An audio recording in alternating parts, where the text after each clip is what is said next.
Banking, the greatest scam on earth. Thomas Jefferson said, "I believe that banking institutions are more dangerous to our liberties than standing armies.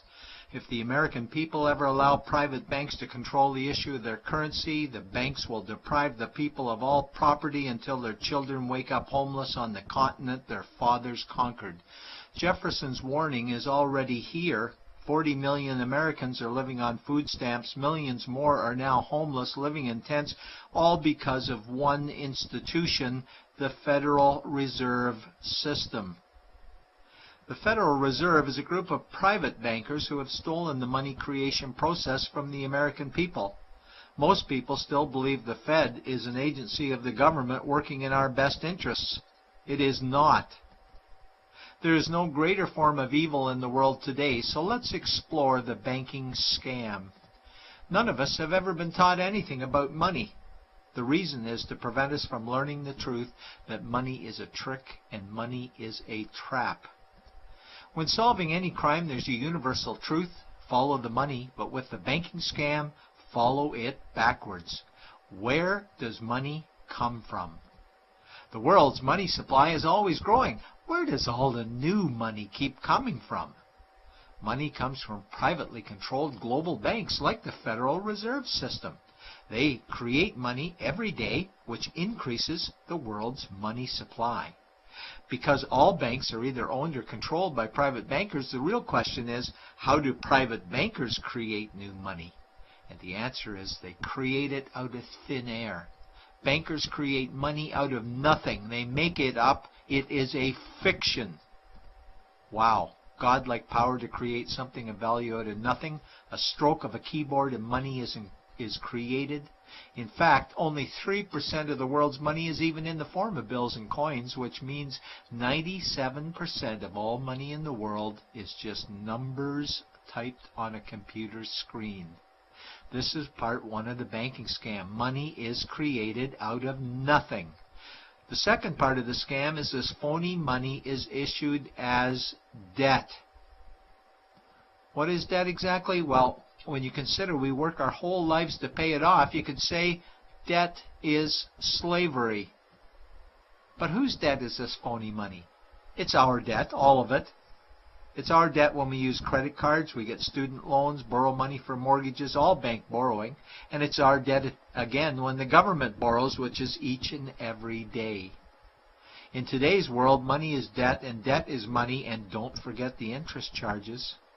Money equals debt and debt equals slavery, therefore money equals slavery. Our monetary system is a carefully concealed system of slavery. Why? Because our government can create the same money for free with no interest charges, just like they used to, as the Founding Fathers designed it inside the United States Constitution for our protection against private bankers. The third part of the banking scam is very evil. When bankers create money from nothing and issue it as debt, they only create the principal portion of the debt. They do not create the money for the future interest payments. There is not enough money in existence for all of us to make our interest payments. In fact, our money creation system is even mathematically impossible. Money issued by the banks, principal debt, does not equal the money demanded back to the banks, principal plus interest. We are forced to play a game of musical chairs to see who can make their debt repayments. This guarantees a world of bankruptcy, competition, and scarcity of money. For example, we go to the bank to borrow money for a house, let's say $100,000. The moment we sign the loan document, the bank creates the money out of thin air. A $100,000 debit gets registered for us and a $100,000 secured credit for them.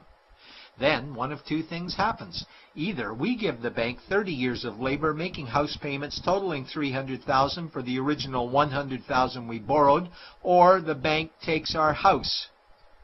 The bankers get either our labor for life or our house, and often they get both, all from money created out of thin air and issued as debt, for money made out of nothing. This is why all the bankers end up with all the assets. The fourth part of the banking scam is inflation. People think inflation is prices and costs increase. A better answer might be the value of our money always goes down.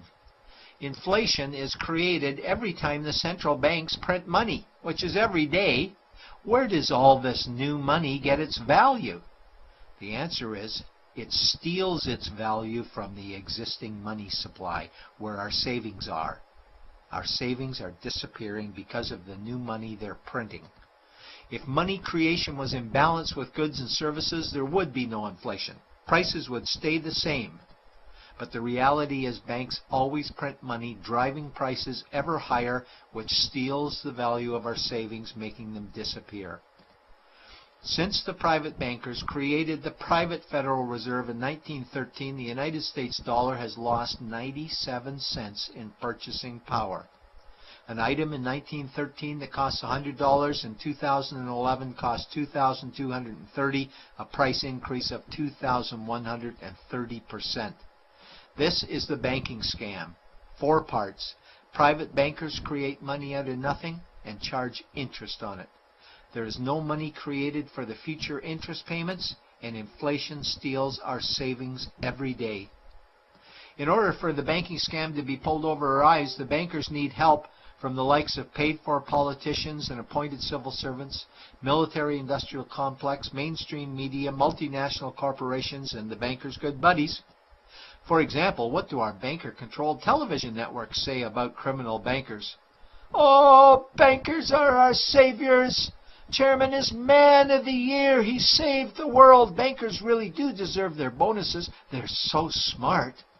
And what do our banker-owned G20 politicians say we need to do? That we must save our banking system, and now we need austerity measures, like increasing existing taxes and bringing in new taxes, cutting our social programs, including education and health care, stealing from our pension plans while increasing the retirement age, keeping us working for more years at lower wages while placing our children and grandchildren in debt and servitude for their future lives. We are being lied to that we must go deeper in debt for bailouts, stimulus packages, quantitative easing, saving the too big to fail banks, credit easing, currency interventions, all names that mean the same thing, more debt to us.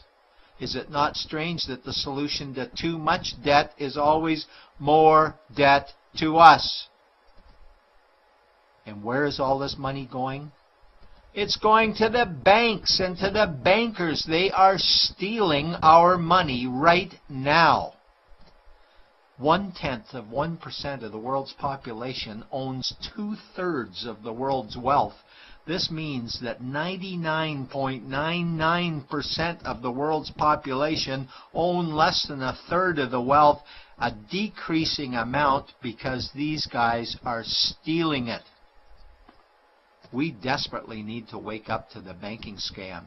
It is time for change. To retake control of our money system, we must stop supporting the banking scam. Lincoln said the government should create all the currency and credit needed to satisfy the spending power of government and the buying power of consumers. Money will cease to be master and will then become servant of humanity. And Jefferson said the issuing power of money should be taken from the banks and restored to the people to whom it properly belongs. It's a pyramid scheme, and we, the people, are the bottom layers of the banking pyramid. Without our support, the banking scam collapses. We have to do it ourselves. Wake up, get active, wake others. Remove our money from the bank. Buy gold and silver coins. Get out of debt. Rip up your credit cards. These actions will bring down the banking scam. Only vote for politicians who support debt-free money, or run for office yourself, and turn off mainstream media to search for the truth while you still can. And support every effort to end the Federal Reserve System and all the privately owned central banks. Let's bring these criminals to justice to get our money and our countries back before it's too late.